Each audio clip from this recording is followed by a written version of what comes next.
to this new Saga battle report. This time I'm playing the Last Romans against Vikings, and we're playing a scenario from the Book of Battles called Feasting and Pillaging. So let's see how I do this time round. 3 objectives are placed on the middle line of the table, and the deployment zones are only short from the player's table edge. And essentially the point of this scenario is to go up, capture the objective, and bring it back to your table edge.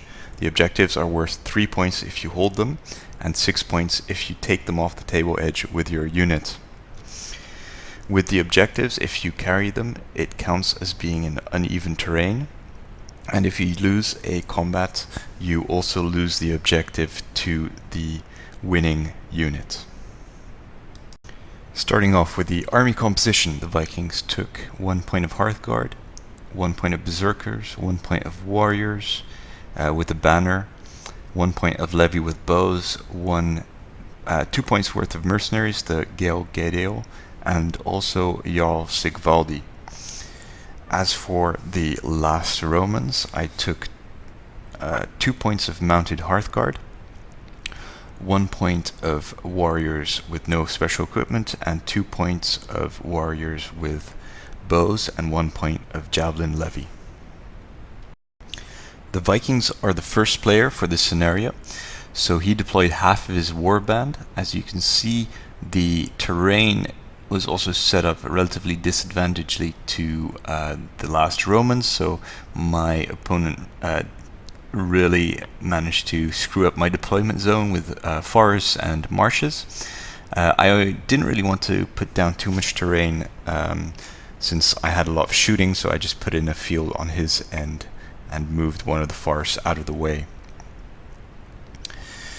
So from left to right for the Last Romans, the unit of Warriors, the Warlord, the 2 points of Mounted Hearthguard, 1 point of Warriors with bows, another point of Warriors with bows, and then the Levy on the right hand side. The Viking deploying, going from left to right, Jarl Sigvaldi and his retinue on the top left, the unit of 8 Warriors with War Banner, the Warlord, the unit of BIG-REVERB-WARHORN, and the Hearthguard, Berserkers in the back, and then the Levy on the right hand side. Turn 1, with the Viking starting, he only got 3 dice, so he activated his Hearthguard, his Warriors, and then also put 1 on Njord. He moved up his whole warband using the maneuver special rule, and then double moved the BIG-REVERB-WARHORN since they have the free activation, just to get close to the objective. Turn 1 for the Last Romans. I got my 6 dice, but I managed to forget to take a picture of my battle board, but I saw that the unit of Hearthguard was within range of my Mounted Hearthguard, so I decided to run out using 2 activations and attack them, since there was not a lot of, or there weren't any defensive abilities on his board. I triggered Kontos, which is you roll a dice for each figure, and on a 4 or more, the enemy unit discards either an attack dice or defense dice. So I decided to go for the defense dice since I really wanted to eliminate the unit, and I expected my opponent to go closed ranks. So I was only expecting 4 attacks back. However, with the 4 attacks, he managed to hit me twice, and I failed both my saves. However, I did manage to eliminate the unit, putting a fatigue on the BIG-REVERB-WARHORN, and I believe the unit of Warriors as well. I thought this was useful since cancelling the mercenary unit means they can no longer activate that turn. Then I moved my unit back to pretty much a starting position so that it's out of range from the enemy. Viking turn 2. He places a lot of activations on the units themselves and not so much on the special abilities. He moves up his Gil-Gadil mercenary unit, and luckily I had those extra fatigues on there, so which allows me to cancel just before he's able to charge me. Furthermore, he moves up his the rest of his army, so everything's closer to the objectives, and he manages to pretty much capture all the objectives at this point. So Jarl Sigvaldi captures an objective, the warriors capture an objective in the middle of the board, and the levies with bows also have an objective. Last Roman, turn 2, I load up my board for some activations on the Hearthguard, the levies, and then use massed volley and disordering volley. I really want to get rid of the Gil-Gadil before they get into my line. They also only have an aggression of 1 when they are not charging. Start of the activation phase, I move up my levy with spears, or sorry, with javelins to get into range with the Gil-Gadil. I throw 1 volley, I manage to kill 1 or 2. Next I use massed volley, so that allows me to activate my levy with javelins again, and then the 2 bow-armed warrior units. So I kill another 3 in total, which is a little bit disappointing. However, I've loaded up my battle board with some activations on my Hearthguard, so that allows me to charge in. Charging in with my remaining Hearthguard, I managed to kill just 2 of them, losing 2 of my Hearthguard in return, even though I've got some extra defense dice. So again, very disappointing from my end. I'd hoped to wipe out the unit at this point. So I'm down to 4 Hearthguard, and I moved them back to pretty much their original starting position. And as you can see here, I still have that unit right up against my units. So unfortunately he has 1 fatigue, but he's within short, so it's not like I can cancel it. So I'm 100% going to get charged by him next turn. Start of Viking turn 3. He has 2 objectives, and he's starting to walk back with the middle objective with his warriors with the banner. And he's almost capturing the right hand side objective with his levy. So things are not looking too good for me. I'd really hoped to have eliminated that unit of Gil-Gadil by now, and which would have freed up a lot of my firepower for the rest of his army. The Gil-Gadil charge in and cause quite a few casualties, so 6 of my warriors die. However, somehow I managed to kill 2 of the Gil-Gadil in return, so that's pretty much the same result as my Hearthguard charging in, which is kind of typical. The Viking levies shoot at the javelin levies, manage to cause 1 casualty. They move up and capture the objective, and then the unit of warriors in the center of the board retreat further with their objectives towards the table edge. Last Romans, turn 3, I lose 1 dice since my warriors are under 4. I load up on a bunch of movement activations and strategos to give myself a little bit more defensive or offensive capability in the turn. I decide to charge the Viking levy to take the objective off them, so that goes relatively well. I managed to kill 4 of the archers, take the objective, and I don't lose any of my own units. I use my bow warriors to shoot off the last Gil-Gadil mercenary unit, so that threat has now been neutralized in the backfield. Looking at the battlefield, there's 2 objectives that are rapidly approaching the enemy's board edge, so I need to do something about that. The only option I have at the moment is to charge in my warlord against Jarl Sigvaldi.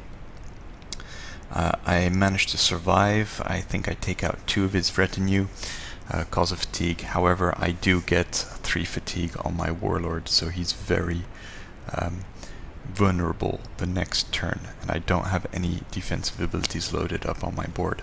However, I do manage to stall the Viking player and stop him from taking it off the board edge this time around. Start of turn 4, this is how the battlefield looks. Things have changed a little bit. I now hold 2 of the objectives, one with my exhausted warlord, and the other with my levy, or javelin levy. The other objective is being held by the unit of warriors, just waiting to move off the board right at the last turn, since when you move off the board you lose the dice from the unit. My Viking opponent places 6 dice on the Hearthguard activations, so he's 100% committed to charging in his berserkers, charging in Jarl Sigvaldi to get the objective back, and then also to move up his warlord into charge range of my levy. First activation was charging Jarl Sigvaldi into my warlord. So my warlord was already exhausted from the previous combat, so as you expect, he died. He didn't even do any damage back, so that was a little bit disappointing, and the objective is back in the hands of Jarl Sigvaldi. Next, the Viking Berserkers make 3 moves and charge into my levy unit, now holding an objective. So they do have 2 fatigues, and I've got 1 fatigue, so I think I used his fatigues to increase my armor. And after all the combat, I actually managed to inflict some casualties, so I kill 3 berserkers. However, he does kill 8 of my levies, so I've only got a small unit left, and unfortunately he does win the combat, so that means that the objective is now in his hands. And since I used all his fatigue, he can move away now. So now things are getting pretty desperate for me, so I load up, I only have 5 dice now, so I load up a bunch on the Hearthguard and 2 on the levies, since I really need to get those objectives back. Start of last Roman turn 4, you can see the Hearthguard on the left hand side have 1 fatigue, so I rest them, and this is the old picture, but I charge in using 2 moves into Jarl Sigvaldi, and I end up with 1 fatigue. However, I roll exceptionally well. I think he closes ranks, he doesn't actually do any damage to me, and I roll, I think from the 8 attacks, I think I rolled 7 5 pluses, so I actually managed to kill his entire unit and get the objective back. Finally, my levy also throws some javelins, but don't do anything. Turn 5 of the Vikings, he just moves all his units back. He shoots at my levy with his levy and manages to kill 1 of them. He also moves back his last unit of warriors towards the board edge, so he can just walk off on the last turn, but he doesn't want to do it too early since he still needs the dice. Moving on to my turn 5, I'm kind of running out of dice, but the only thing I can really do is I've got 2 units of warriors that I want to get close, and I've got enough for 1 special ability. So I've got 2 warrior activations and the outflank ability.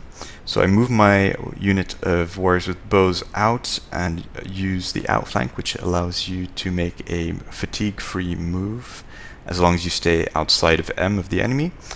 And then I use my final activation to shoot at the berserker. I manage to kill him. That means the objective is just lying there for the taking. And that's all I can do this turn. So moving on to the Viking turn 6. So the final Viking turn, he moves off his unit carrying 1 of the objectives off the table edge. That nets him 6 points already. And then with his unit of bow levy, he shoots at my remaining javelin levy. He manages to kill all of them.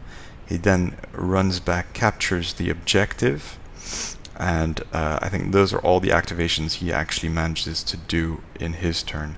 So at the end of his turn 6, he's actually got 6 points already, and then 3 points for holding the second objective, and I have 1 objective. This is the final round, So I roll my dice. I actually roll very well and roll multiple rares in a row, so I put them in my combat pool. However, I make a little bit of a mistake that I don't notice that I can't activate my warriors with the uncommon dice. So by the time I finish rolling, I realize I don't actually have enough activations to do what I want with my warriors. So all I do is shoot at his levy. I don't do enough damage to completely get rid of the unit, since this was my only hope really. So this ends the game. At the end of the game, I have 2 full units of warriors and 1 point of Hearthguard left. I also have 1 objective captured, which puts me at 17 survival points plus the objective, or including the objective rather. And my opponent has taken 1 objective off the table for 6 points, and only has 1 unit of warriors and a few levy, I think 6 levy left, and his warlord. That puts him at 16 points, so 17 to 16, so that is unfortunately a draw, but a very close fought battle in the end. A little bit disappointed with how it turned out at the end. If I'd just paid attention to my dice, I could have charged into the levy with my warriors, and I probably would have won that combat, which would have netted me a few extra points. But obviously that's all depending on dice again, so who knows. But a little bit frustrated with my lack of paying attention at the end there. Anyway, I really enjoyed using the Last Romans board. It's a little bit strange. I don't think my army is optimized for it.